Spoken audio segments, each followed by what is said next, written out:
3 jours à La Réunion pour découvrir, échanger et partager des expériences.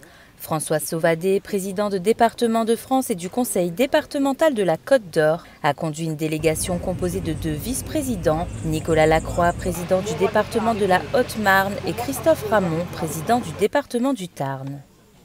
Dès son arrivée, le président du département de France a choisi de placer son séjour sous le signe de la mémoire. Au musée de Villèle, il a assisté à la présentation du futur musée de l'habitation et de l'esclavage, un projet majeur pour préserver et valoriser le patrimoine réunionnais. Le 2 octobre, la délégation a été reçue au palais de la Source. Au cœur des échanges, l'évolution statutaire, mais aussi la recentralisation du RSA qui a permis de renforcer les politiques d'insertion. Des départements et territoires ultramarins sont une formidable chance pour la France et donc nous avons aussi à travailler ensemble. Il y a beaucoup d'innovation ici. Donc il y a beaucoup d'innovation, beaucoup d'envie, des défis, défis climatiques, on en a parlé avec les cyclones, mais des défis. Parfois même, j'ai le sentiment que le monde ultramarin a pris de l'avance par rapport aux défis et sur les réponses, nous devons les mettre en partage. Sur la question de sécurité civile, d'incendie et de secours. On l'a aussi en matière de solidarité. Je vois ici, par exemple, on parlait de l'autonomie, mais pour les jeunes. C'est un des départements en France qui fait le mieux pour l'insertion des jeunes, qui a fait le mieux pour redonner confiance avec des défis singuliers liés à la solidarité. Mais en même temps, ça montre qu'il y a quelque chose qui bouge. Et nous avons ensemble à faire France ensemble. Voilà, tout simplement. Bien sûr, on parle des difficultés. Bien sûr, elles sont là. Bien sûr, il y a des phénomènes migratoires. Bien sûr, il y a des problèmes d'insécurité. On les a en partage aussi sur la métropole. Simplement, nous devons échanger pour faire en sorte qu'on soit dans une réponse adaptée à chacun, parce que chacun a besoin de solidarité, chacun a besoin aussi de confiance dans son avenir, pas l'un sans l'autre. Les visites de terrain se sont ensuite enchaînées à Saint-Denis Alto Résidential, la première résidence autonomie d'outre-mer, un symbole fort de l'engagement du département en faveur du bien vieillir.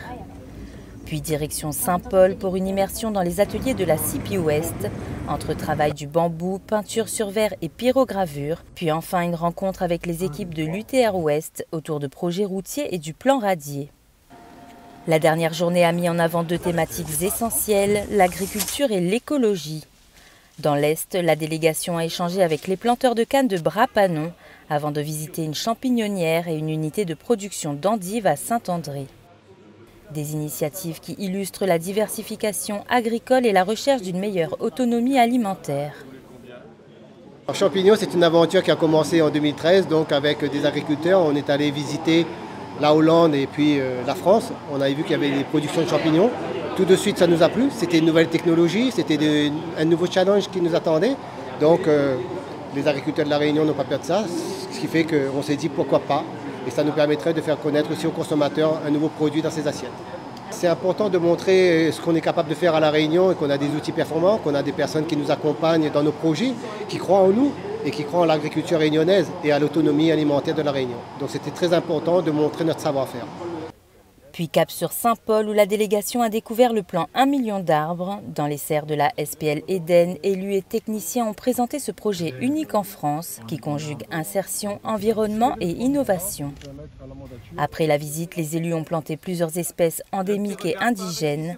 Le cap symbolique des 500 000 arbres sera bientôt franchi. Séduit par l'ampleur et la portée de cette initiative, François Sauvadet a salué l'engagement de La Réunion. Une mission riche en découvertes et en échanges qui confirme le rôle moteur des départements dans la solidarité, la proximité et l'innovation.